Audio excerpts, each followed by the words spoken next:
Olá pessoal estudioso, como bem vocês sabem, as provas já estão chegando, por isso é que provavelmente você está aqui querendo aquele reforço sobre assuntos tão importantes como, por exemplo, o Império Bizantino, que na realidade, como muitos ainda têm uma dificuldade extrema, inclusive de compreender, que o Império Bizantino era, na verdade, o Império Romano, embora em sua parte oriental. Isso porque o próprio imperador chamado Teodósio resolveu deixar para os seus dois filhos, cada um então ficaria com uma das partes do agora dividido Império Romano. Um Império Romano no Ocidente e outro com o Império Romano no Oriente. Essa situação que vai se desenrolar a partir do ano de 395, essa divisão física e não apenas administrativa, vai criar não um, mas dois impérios romanos. Como eu já disse, o Império Romano do Ocidente e o Império Romano do Oriente. É importante também ressaltar que poucas décadas depois, ou seja, algo como 70 anos depois, o Império Romano do Ocidente não existe mais, conquistado através das invasões dos famosos, importantíssimos para a história, bárbaros germânicos. Através das suas invasões, eles acabaram por dividir, retalhar o Império Romano Ocidental. E aí, deixando de existir essa parte, essa primeira região do Império Romano, ou seja, o Império Romano Ocidental, só sobrou a sua segunda metade, que foi herdada por Arcádio e que vai durar algo como quase 1000 anos ainda. Então, o Império Romano em sua metade oriental, que vai ser chamado de Império Bizantino, não por eles. Não eram os próprios romanos do Oriente que se chamavam de bizantinos, mas na realidade eram os outros grupos que de uma forma assim a menosprezar chamavam os romanos orientais de bizantinos. Porém, os próprios romanos orientais se chamavam de romanos no Oriente, ou romanos orientais. Esse império, como já disse nessa videoaula, acabou seguindo aí por 10 séculos, tendo uma longevidade, uma vida então longa mesmo para um império. E nesse contexto, é claro que eles vão deixar para nós uma importante ação, ou seja, um importante legado cultural para as sociedades posteriores. E é claro, inclusive a nossa sociedade ocidental, isso na arquitetura, na religião, em aspectos econômicos, políticos, que vocês não podem deixar de estudar para se dar bem naquele trabalho ou na prova, como vocês sabem, que muitas vezes nós nos queixamos de que o conteúdo é difícil, é complicado e não entendo. E nesse contexto sempre é muito bom que você esteja aqui visitando, atualizando, revendo esses conteúdos para se aprimorar e com certeza não ter dificuldade nenhuma. É isso? Então, falando aí especificamente do Império Bizantino ou Império Romano Oriental, ele vai seguir ainda, como eu já disse, por 10 séculos de sua longeva história. O seu mais importante imperador, que é o foco dessa aula, com suas grandes realizações, foi o imperador Justiniano. Justiniano governou longamente o Império Romano Oriental ou Império Bizantino, do ano de 527 até a sua morte, aos 82 anos de idade, no ano de 565. Então Justiniano governou longamente e ele foi importante não só pelo fato de ter durado décadas como imperador romano, mas pelas suas realizações, pelas grandes obras que ele vai fazer, assim como também os legados culturais, legados políticos e também, claro, no direito bizantino ou direito romano. É importante então que a gente observe essas próprias realizações e a forma então, inclusive, como ele chega no poder. A grande realidade é que Justiniano chegou por causa do tio dele, o também imperador Justino. Justino, como grande general, acabou chegando no poder no Império Oriental, Império Romano Oriental, no ano de 518, governando até a sua morte, no ano de 527. Durante esse trajeto, durante esse período, o seu braço direito, o seu grande auxiliar, que estava ali junto ao governo dele, foi o próprio sobrinho, Justiniano. Então, o imperador Justino acabou deixando para o seu sobrinho o Império Romano Oriental, o imperador Justiniano. Esse que vai se tornar, então, o mais célebre, o mais importante imperador bizantino ou romano oriental. E por que ele foi tão importante? Quais são as marcas, as realizações, aquilo, professor, que eu preciso memorizar para saber aquilo que ele fez de mais importante, porque vai ser perguntado depois para mim. Então, entre esses próprios contextos daquilo que ele fez, nós temos a própria expansão territorial. Como bem vocês viram, o Império Romano foi dividido e a sua parte ocidental caiu ali na mão dos bárbaros germânicos. Diversas tribos e grupos acabaram por retalhar a parte ocidental do Império Romano.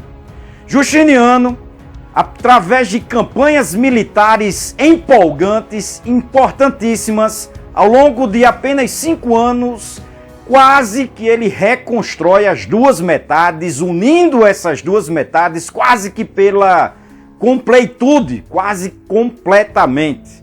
Ou seja, ele, através do seu general Belisário, um dos mais importantes e competentes generais naquele momento, vai empreender uma campanha militar de conquista do território que estava na mão dos vândalos, o norte da África, seguindo ali para o que hoje é a Península Ibérica, né, a região da Península Ibérica, onde ficava o reino dos visigodos, que vai ser também parcialmente tomado pelas tropas romanas orientais.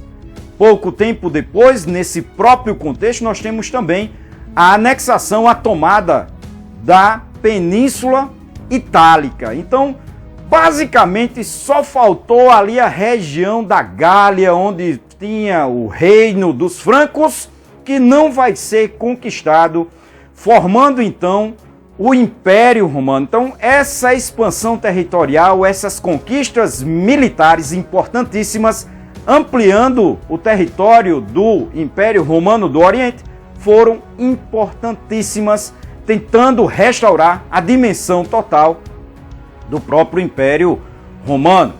Mas, além disso, ou seja, além de ter tomado esses territórios, como por exemplo, dos vândalos, ostrogodos e visigodos, esses territórios que estavam na mão desses grupos bárbaros germânicos, e trazendo então para a esfera de controle do Império Oriental, Justiniano também vai construir uma imensa igreja, uma basílica, né? Uma igreja que está ligada aos basileus, ou seja, o imperador romano ou os imperadores bizantinos, uma basílica, uma imensa igreja que recebeu o nome de Hagia Sophia ou Santa Sofia, né? Numa tradução aí, a igreja da Santa Sabedoria, e no caso não era uma santa, não, é em referência, né, à sabedoria de Deus, essa ideia de saber, de conhecimento do divino.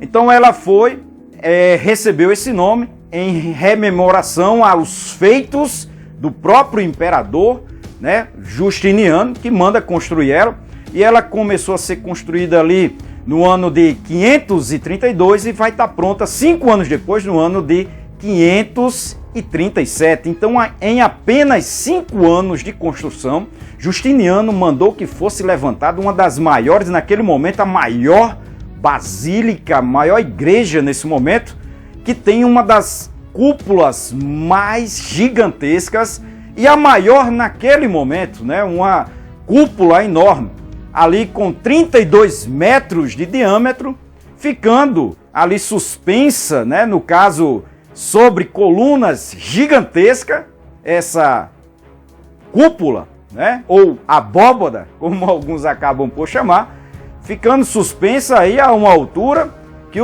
chega próximo aos 50 metros. Então é uma obra fenomenal, enorme, com características arquitetônicas bizantinas, como os famosos mosaicos, aonde Justiniano, ao construir ela, tem uma importância tremenda com o fortalecimento, por exemplo, do próprio cristianismo, a exaltação do cristianismo no modelo oriental, divergindo já um pouco do ocidental ou romano. Nesse caso, essa própria igreja e essa arquitetura não foi apenas essa que Justiniano mandou construir, mas ela foi a mais célebre, a mais importante que ainda hoje existe e está na própria cidade de Istambul, antigamente chamada de Constantinopla.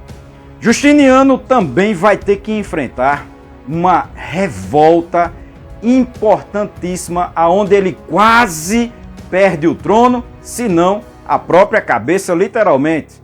Então essa revolta, a chamada revolta de Nica, aonde a população da própria cidade de Constantinopla estava revoltada com o aumento dos impostos, das taxas, da carestia, das dificuldades provocadas também pelas próprias guerras de conquistas, de retomada desses territórios que tinham sido perdidos, assim como também pelas próprias construções que Justiniano estava fazendo. Então esse aumento de impostos e taxas provocou um clima de revolta na própria população e milhares de pessoas saem às ruas revoltadas, querendo matar, tomar o controle, depor o próprio imperador Justiniano, que se viu obrigado a chamar as próprias tropas, né, o próprio exército, que vai defender o imperador, e aí você tem milhares de mortos em um único dia. Talvez 35 mil pessoas, algo como 10% da própria população da cidade, talvez mais, tenha morrido aí nesse momento brutal para acabar com essa revolta que estava tentando retirar o próprio imperador do poder. Construção de grandes igrejas, formação e ampliação do território, mas a mais importante obra, a mais duradoura obra que Justiniano fez foi o Código de Leis Justiniano. Ele pegou as leis dos romanos, as leis antigas, ali, por exemplo, desde o tempo do imperador Adriano e outras leis que existiam, e fez uma atualização dessas leis, uma remodelação, a atualização, criando um Código de Leis Justiniano, importantíssimo inclusive para pessoas que hoje vão fazer a área do direito. Esse Código de Leis, essa atualização dessas leis, é a mais importante, mais duradoura obra, segundo alguns pesquisadores. Outra situação que o próprio imperador vai passar durante o governo dele, que foi terrível, foi a chamada peste de Justiniano. Essa peste, que provavelmente, segundo alguns analistas, segundo alguns pesquisadores, se iniciou no Egito, acabou chegando no Império, e ela foi, aliás, acabou chegando também em Constantinopla, percorrendo essas regiões do Império Romano Oriental, e nesse contexto ela foi devastadora, talvez ceifando algo como 25% da própria população do Império. E num momento onde você precisava muito de pessoas para, por exemplo, recrutamento militar, para também as próprias bases econômicas do próprio império. É claro que um morticínio tão grande quanto esse, uma calamidade tremenda como foi essa, vai ter uma repercussão econômica, social e política enorme ao longo das próximas décadas, para não dizer séculos. Porque muitos anos depois, inclusive quando nós temos a expansão árabe e, no caso, o próprio desenvolvimento e o crescimento do islamismo, uma das causas da fraqueza do Império Bizantino ainda tinha sido essa praga, essa peste que se abateu décadas antes, quase um século antes, sobre o próprio Império Bizantino. Então vocês tenham noção, ideia da devastidão, da situação tremenda, do caos que foi essa pandemia ali no próprio Império. Nesse contexto todinho, o imperador ainda vai resistir e vai seguir em frente, né, com o seu império, com o seu governo, no caso, seguindo até o dia de sua morte no ano de 565, como já foi dito. Então vocês tiveram essa oportunidade de ver as suas principais obras, realizações, a própria igreja, o Código de Leis, os enfrentamentos que ele teve como revoltas, assim como também a própria situação da peste, da praga de Justiniano, que se abateu sobre o Império, ceifando a vida de milhões de pessoas e que criou um caos profundo que vai, ao longo das próximas décadas, ser terrível para o próprio Império. Seguindo nesse próprio contexto, como vocês viram, de qualquer forma, ele governou até o final de sua vida, sendo considerado por alguns analistas como o mais importante imperador romano oriental ou bizantino. Então, se cair essa pergunta, vocês já sabem a resposta, já têm entendimento, viram aqui. Se eu ou qualquer outro professor perguntar ali qual foi o mais importante imperador romano oriental, ou, no caso, imperador bizantino, foi Justiniano. E não esqueçam também de que essa política dele, esse modelo ali muito próximo também à própria igreja, ao controle que ele vai exercer, essa influência de ideias orientais sobre a própria igreja cristã, vai fazer com que se desenvolvesse aquilo que ficou conhecido como cesaropapismo. Pergunta clássica, aonde ele, o César, ou seja, o imperador, também era o chefe da igreja. Então ele tinha o controle sobre a igreja. Por isso a ideia de César, de imperador, e papismo com relação ao próprio líder da igreja, que vai estar ali sediada em Constantinopla, ou seja, a igreja que ele vai ter uma influência, né, como imperador e como também chefe do exército, das áreas militares, ter um controle muito forte sobre a própria população e, consequentemente, também da própria igreja.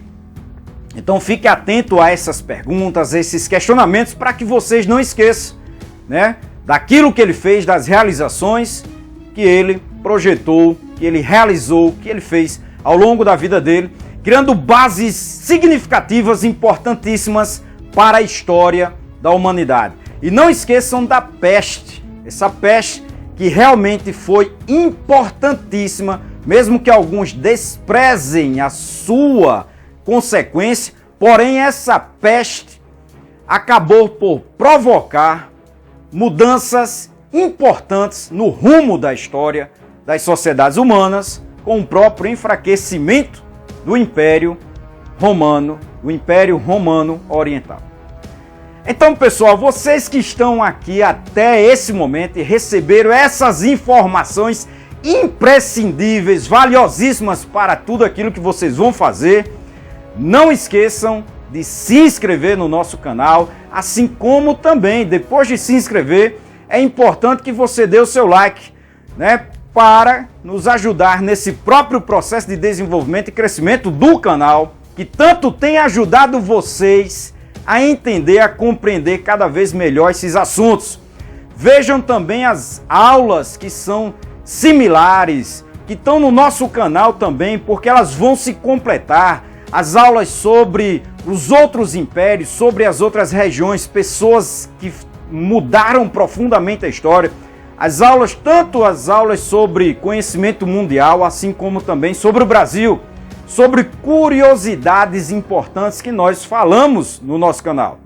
E se você já é inscrito, também deve ser membro do canal. Então nós temos também essa parte no nosso canal, onde vocês terão aí, inclusive, aulas exclusivas, separadas, muito importantes para o entendimento dos conteúdos.